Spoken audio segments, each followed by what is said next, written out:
tertemiz suları, berrak havası ve bağlarıyla seyahatnamelere, romanlara, şiirlere konu olmuş Meram'dan herkesin 5 Haziran Dünya Çevre Günü'nü kutluyorum.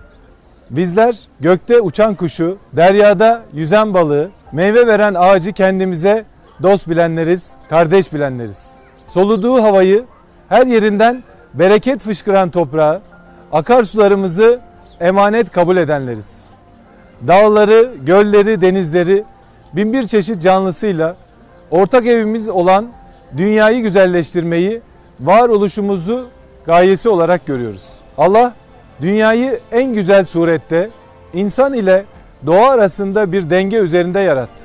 Fakat son 200 yılda insanoğlu çevreyi tahrip etti, dengeyi bozdu. İhtiyacından fazla tüketti. Ağacın, gölün, denizin, canlıların bir yaşam hakkı olduğunu bir süreliğine unuttu.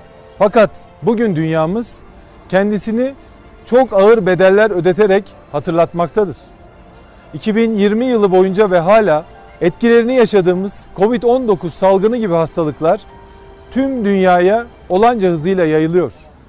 İklim değişikliğinin olumsuz etkileri kat be kat arttı ve artmaya devam ediyor.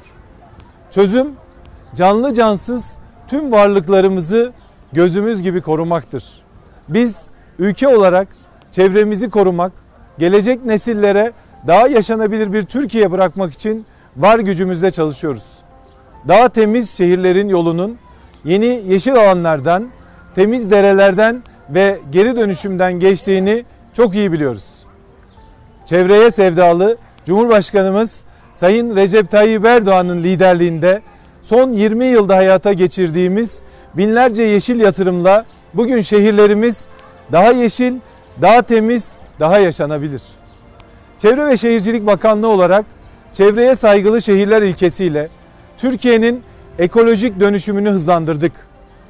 Şehirlerimizi çevreyi ve doğayı merkeze alan bir imar anlayışıyla inşa ediyoruz. Kaynaklarımızı daha etkin, daha verimli kullanmak için sıfır atık ve akıllı şehirler sistemini yaygınlaştırıyoruz. Kendi enerjisini üreten şehirler, binalar inşa ediyor, şehirlerimizi salgın koşulları ve sonrası içinde hazırlıyoruz. Ekolojik koridorlarımızla doğal alanlarımız, milli parklarımızı, tabiat parklarımızı, sulak alanlarımızı birbirine bağlıyoruz. Yürüttüğümüz doğa eksenli projelerle İstanbul'un 8 katı büyüklüğünde bir alanı koruma altına aldık. Medeniyetimizin bahçe kültürünü millet bahçelerimizle yeniden ihya ediyoruz.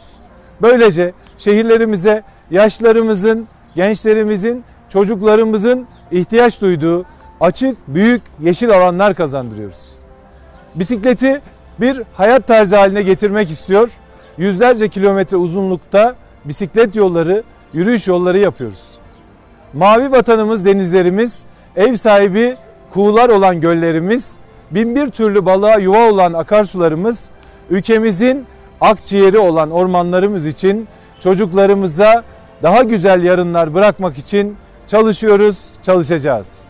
5 Haziran Dünya Çevre Günü'nde Cumhurbaşkanımızın teşrifleriyle millet bahçelerinden atık su arıtma tesislerine, bisiklet yollarından sıfır atığa ve çevre yatırımlarımıza kadar onlarca projemizi hizmetinize sunacağız. Güçlü Türkiye'nin çevreye saygılı şehirlerini hep birlikte kuracağız. Bunu hep birlikte yapacağız. 84 milyon büyük Türkiye ailesiyle el ele başaracağız. 5 Haziran Dünya Çevre Günümüz kutlu olsun.